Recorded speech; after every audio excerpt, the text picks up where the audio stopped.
Hello everyone, I am Peppino here, back playing Kerbal Space Program. And last episode, we landed the first part of what will hopefully be an expanding moon base. And now what I'm going to do is wrap up this season of the Let's Play by going through and taking a look at all of our in-progress flights. Starting with the Kerbnik 1. Let's go take a look at that. And this is the first satellite we put into orbit. Little over, almost 9 years ago in game time. It's been 8 years and 237 days that the Kerbnik 1 has been orbiting planet Kerbin. And there it is. The beautiful satellite, still with plenty of fuel left actually, so we could deorbit this thing at any time, and it's got plenty of parachutes on it in case we want to do so. Then actually let's go back to the Space Center here, back to our tracking station, and after the Kerbnik 1 we had the Kerbnik 2, which our second mission we put in orbit around the moon, or mun, or mune, however you choose to pronounce it. I'm still not 100% sure.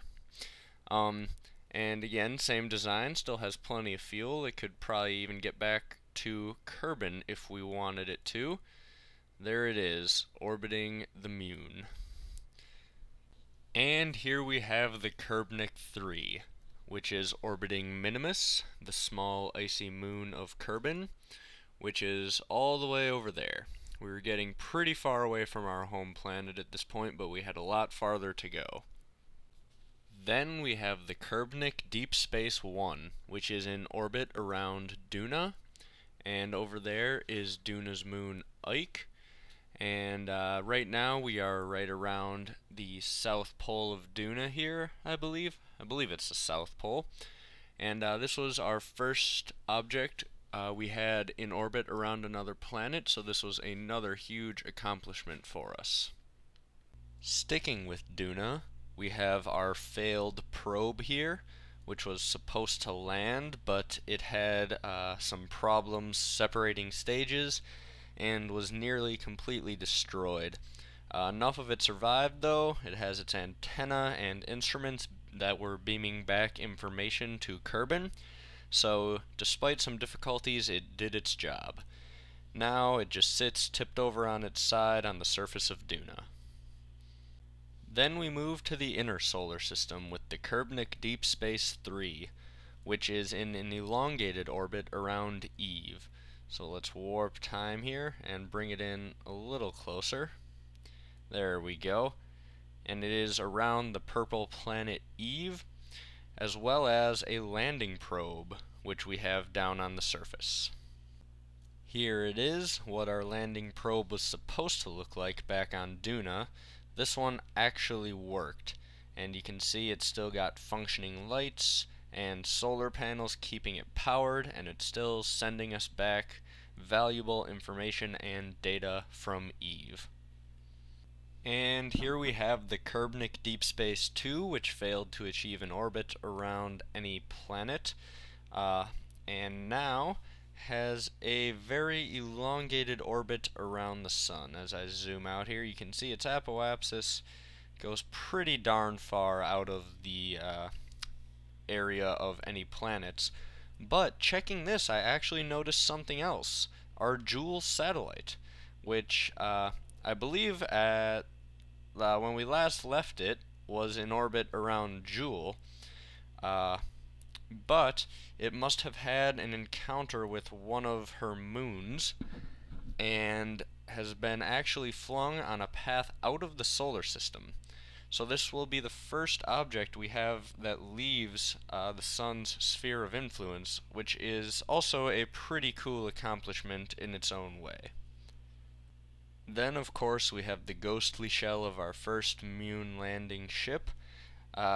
this is where Billy Bobley Kerman became the first Kerbal to set foot on any other celestial body, but then he was killed before he could return in a tragic EVA accident, and his ship remains in that spot to this very day, and maybe at some point we'll bring it back home, but not yet. So far it's still there as a memorial to him.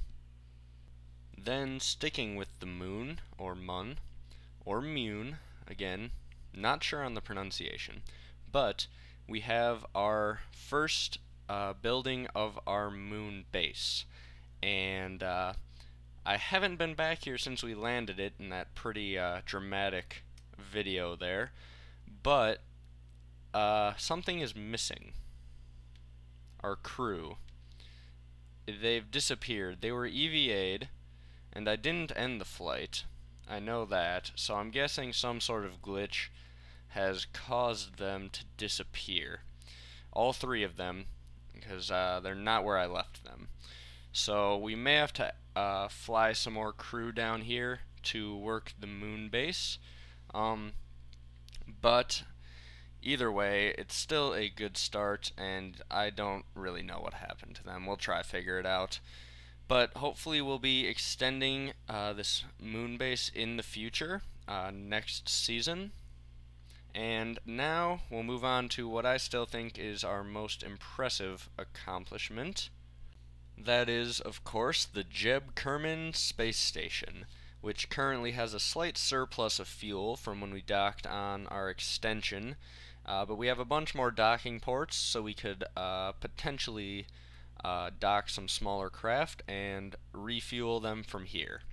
So this is our probably at least my favorite thing that we've done so far, and I'd like to talk just a little bit about what you can expect next season of Kerbal Space Program. What I'm going to do is, it's probably not going to be as many episodes. They probably won't be daily. I'm going to shoot for like maybe 1 or 2 a week, but they are going to be bigger missions and things where I'm going to have to dock stuff together in orbit to try get things out farther in the solar system, as well as getting Kerbals to other planets to set up bases, and possibly even get to other planets and back, and things like that. So they're going to be, I think, a little more exciting. And what I'm going to try to do is I'm going to record the missions first, and then have my narration over it, rather than just hearing me talk in real time.